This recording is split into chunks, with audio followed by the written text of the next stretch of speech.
Firman Tuhan hari ke-205, 24 Juli tahun 2025. Injil Yohanes pasal 1 ayat 45-46, perikop, Filipus dan Natanael ketemu Yesus.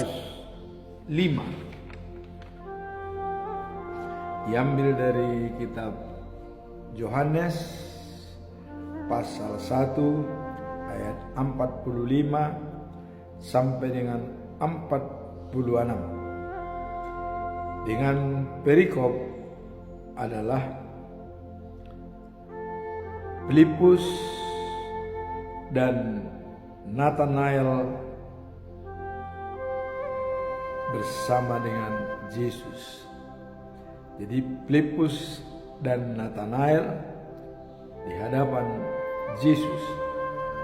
Itulah perikop. Dan sebagai nats adalah sebagai berikut. Filipus bertemu dengan Natanael dan berkata kepadanya, "Kami telah menemukan Dia yang disebut oleh Musa dalam kitab Taurat dan oleh para nabi, yaitu Yesus, anak Yusuf dari Nazaret." Kata Natanael kepadanya, "Mungkinkah sesuatu yang baik datang dari Nazaret?" Itulah jawaban dari Natanael. Dan sebagai pedoman kita selama bulan Juli tetap kita sampaikan, yaitu setia melayani Tuhan dan hidup sesuai dengan kehendaknya. Dijabarkan dalam 1 Korintus pasal 15 ayat 58. Demikian bunyinya. Berdirilah tegak, jangan goyah. Giatlah bekerja untuk Tuhan. Bersekutulah dengan Tuhan. Maka jerih payahmu tidak akan sia-sia. Artinya, apabila kita giat bekerja dengan Tuhan, bersekutu dengan Tuhan, maka semua pekerjaan kita akan berhasil dengan baik, mendapat kasih karunia dan berkat dari Tuhan. Itulah perikop kita selama bulan Juli. Sekarang kita masuk dalam perikop hari ini, yaitu adanya pertemuan Filipus dengan Natanael dan memperkenalkan Yesus sebagai Tuhan. Apa latar belakang daripada semua ini? Mari kita lihat.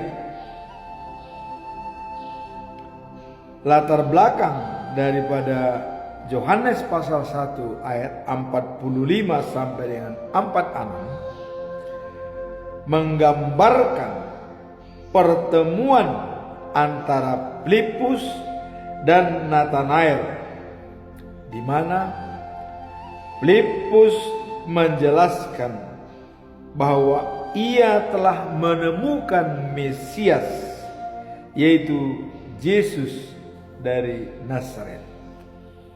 Itulah latar belakang topik ini, bahwa Filipus memberitahukan kepada Natanael bahwa dia telah menemukan Mesias, yaitu Yesus, kepada Natanael. Tapi apa respon daripada Natanael? Dia sangat skeptis. Artinya menganggap itu tidak mungkin bisa ada yang baik dari Nazaret sebagai kota yang tidak terkenal dan tidak dikenal dunia. Mana mungkin ada dari kota sekecil itu menjadi raja, yaitu Mesias. Inilah disampaikan oleh Filipus kepada Natanael, dan Natanael menjawab. Tapi seiring dengan perjalanan, setelah bertemu dengan Yesus, Filipus bersemangat untuk berbagi dan menemui semua orang. Jadi Filipus dengan pertemuannya dengan Yesus, dia sangat bersemangat untuk berbagi kepada semua orang, termasuk Natanael. Dia berbicara dengan Natanael. Dia Mesias Yesus.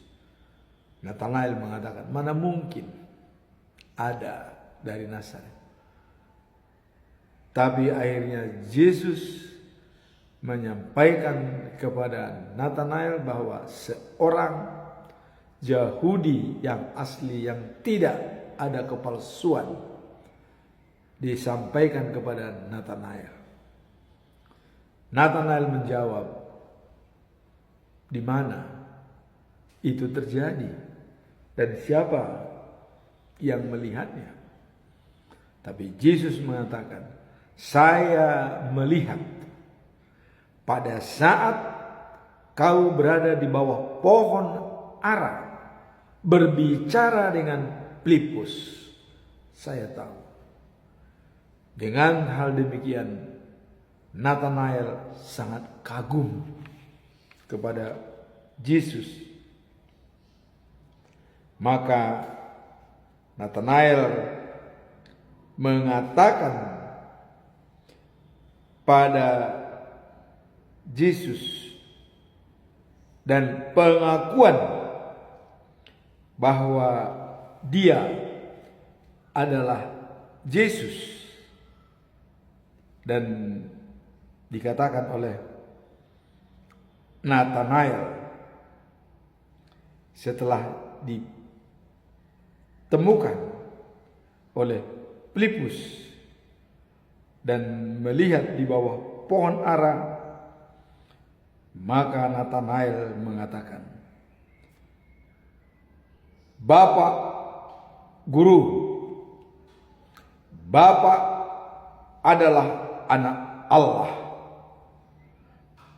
Bapaklah Raja Israel. Pernyataan yang spontan. Begitu Yesus mengatakan, saya melihat kau berbicara dengan Filipus di bawah pohon ara. Bagaimana mungkin Yesus tidak datang tapi bisa melihat berbicara di bawah pohon ara?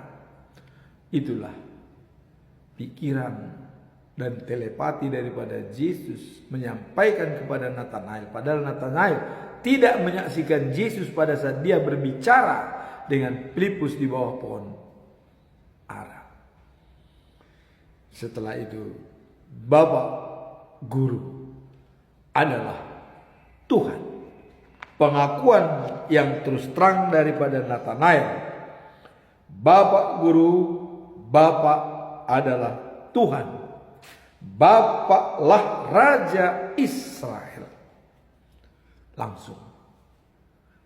Dan kalau kita lihat, ya, apakah pada saat Natanael mengatakan, mana mungkin ada yang baik dari Nazaret? Apa respon daripada Filipus? Dia tidak marah. Dia tidak kecewa. Tapi dia tetap meyakinkan Natanael secara persuasif berbicara dengan dia. Dia sudah ada Yesus di bawah pohon ara, menyampaikan dengan ikat, tidak memblame atau menyalahkan atau mengolok-olok karena Natanael skeptis menganggap tidak mungkin ada yang baik dari Nazaret. Tapi itulah kejadiannya. Filipus sangat hati-hati dan dengan rendah hati menyampaikan berita itu kepada semua orang, khususnya kepada Natanael. Natanael menerima dengan baik dan mengatakan, Bapak Guru adalah Tuhan dan Bapak adalah Raja Israel. Jelas dengan adanya usaha daripada Filipus. Sekarang apa tujuan daripada Filipus menyampaikan itu kepada Natanael? Ya, kita lihat. Tujuan utama adalah untuk menunjukkan bagaimana jemaat awal menemukan Yesus sebagai Mesias dan membagikan kepada orang lain. Jadi di sini ada semacam sasaran yang mau disampaikan oleh perikop ini, bahwa jemaat awal yang mengenal Yesus sebagai Tuhan ini merupakan cikal bakal pemberitaan firman Tuhan kepada semua orang. Itulah tujuan perikop ini, supaya berita ini disampaikan ke seluruh manusia yang ada di muka bumi ini. Tidak pandang bulu, tidak melihat latar belakang, Yahudi atau non-Yahudi. Kepada semua orang.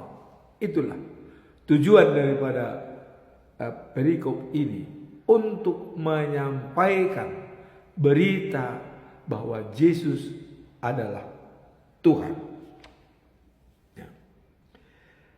Nah, kemudian dalam hal ini Filipus sangat bersemangat, ya, mengenalkan Yesus kepada Natanael, dan sabar dan persuasif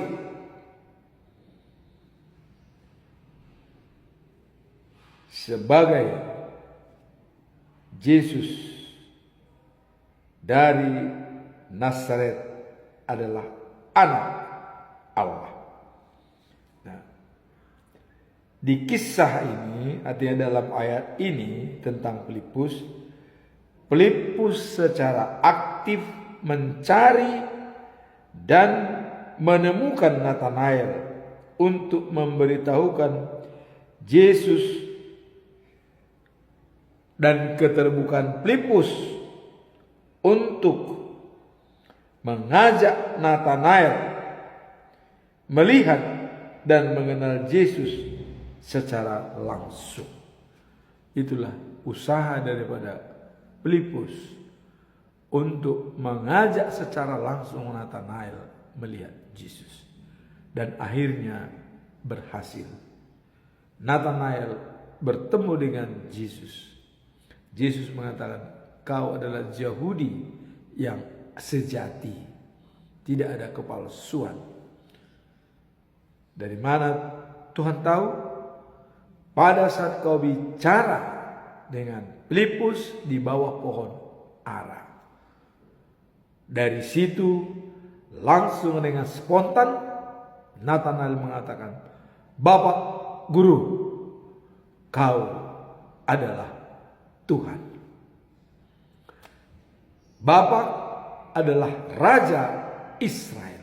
Pengakuan dengan terus terang secara spontan. Itulah tujuan pemberitaan, bahwa apabila di awal orang sudah menemukan Yesus, perlu menyampaikan berita itu. Sama dengan kita. Kita sudah tahu kalau Yesus itu adalah juru selamat. Ini perlu kita sampaikan kepada semua orang. Melalui khotbah, melalui pemberitaan media. Karena sangat penting bagi Tuhan untuk semua manusia adalah mengenal Tuhan dan menjadi pengikutnya. Nah, maka pada saat Yesus mau naik ke surga, disampaikan kepada murid-muridnya, baptislah mereka dalam nama Bapa, Yesus Kristus dan anaknya Yesus Kristus dan juga Roh Kudus, supaya mereka menjadi pengikutku, kata Yesus. Nah, itulah tujuan utama daripada pemberitaan ini, bahwa memberitakan firman Tuhan, mengenalkan Yesus untuk bisa orang menjadi bertobat dan pengikut Kristus. Sekarang apa pesan moral daripada perikop ini? Kita lihat di sini. Pesan moralnya adalah dapat dilihat dalam konteks pengenalan dan penerimaan hidayah dari Tuhan. Jadi pengenalan dan penerimaan. Jadi ada istilahnya di sini. Begitu kenal, langsung menerima hidayah bahwa Dia adalah Tuhan. Itulah pesan moralnya, di mana Filipus memperkenalkan Nathanael kepada Yesus dengan penuh keyakinan, meskipun awalnya Nathanael skeptis atau merasa tidak yakin kalau Nazaret itu adalah sumber daripada Mesias yang baik. Pada awalnya dia tidak yakin, tapi akhirnya dia sadar. Hal ini menggambarkan kita untuk tidak cepat menghakimi bila ada penolakan, tapi sebaliknya kita harus membuka diri dan hati yang tulus, karena pasti ada hal-hal di luar daripada kemampuan kita. Jadi kita tidak cepat-cepat menghakimi atau memblame berita-berita, stimulus-stimulus yang datang kepada kita, khususnya pemberitaan tentang Yesus Kristus sebagai Tuhan. Nah, maka ya, untuk mengantisipasi hal ini dalam pikiran kita harus punya space. Maka itulah dikatakan paradigma, harus ada space yang harus kita sampaikan. Karena Albert Einstein mengatakan persoalan-persoalan yang kita hadapi pada saat ini belum tentu dapat dipecahkan dengan pola pikir yang sama pada saat kita membuatnya. Robahlah paradigma. Jadi apa yang kita inginkan, apa yang kita maksud tidak tercapai dan tidak sesuai, robah paradigma. Jangan bertahan pada pendapat yang memang itu tidak bisa dipertahankan. Robah paradigma. Kita buat paradigma baru. Nah, dalam menghadapi tamu juga, kita harus punya space paradigma yang bisa menjadi hipotesa kita. Di situ ada kebaikan. Contoh, ya, kalau kita menjamu tamu di rumah kita dengan paradigma kita harus menganggap semua tamu itu adalah baik, harus kita layani dengan baik. Dan dikatakan dalam Ibrani pasal 13 ayat 2 dikatakan bahwa janganlah kamu melupakan ya keramah tamahan dalam bertamu, melayani dengan baik, ya. Karena demikian orang yang kita jamu tersebut, dikatakan kemungkinan salah seorang adalah malaikat. Coba kalau kita cuek dan tidak peduli kepada tamu yang datang, Padahal di antara tamu itu ada seorang malaikat. Apa penilaiannya kepada kita? Maka kita wajib melayani tamu dengan baik. Siapapun itu. Jangan melihat latar belakang atau pendidikan, suku, etnis. Jangan. Layani tamu dengan baik. Karena ada kemungkinan di dalam tamu tersebut ada malaikat Tuhan. Jangan sampai kita terkecoh dengan pola pikir kita. Maka paradigma kita arahkan bahwa tamu itu adalah baik. Kalaupun pada akhirnya mungkin tidak baik, kita bisa merubah paradigma. Tapi awalnya kita anggap tamu itu adalah yang baik, sehingga kita melayaninya dengan baik. Sekarang kita masuk dalam poin keempat, implementasi. Apa implementasi atau penerapan daripada ayat ini? Mari kita lihat di sini bahwa implementasinya dapat dilihat dalam konteks penerimaan dan pengenalan akan Mesias. Jadi adanya penerimaan dan pengenalan akan Mesias. Dalam ayat ini Filipus menemukan Nathanael dengan memberitahukan tentang Yesus yang adalah orang Nazaret. Sikap Filipus menunjukkan bagaimana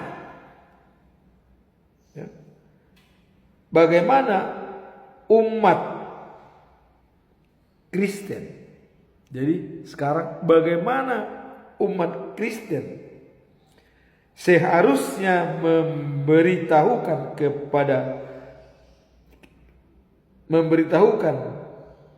dengan baik tentang Yesus kepada orang lain. Sekarang ini kembali kepada tugas implementasinya adalah kepada orang Kristen.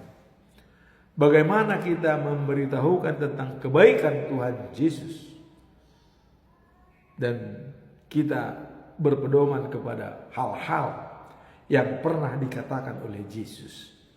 Itulah yang kita perkenalkan. Apa yang kita perkenalkan dari Yesus?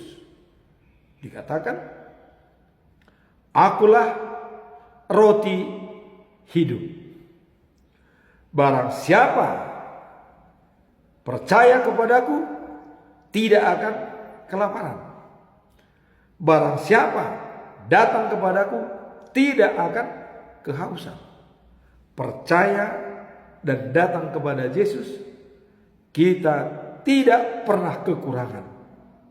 Artinya, hidup yang kekal terjamin selama-lamanya bila kita datang dan percaya kepada Yesus.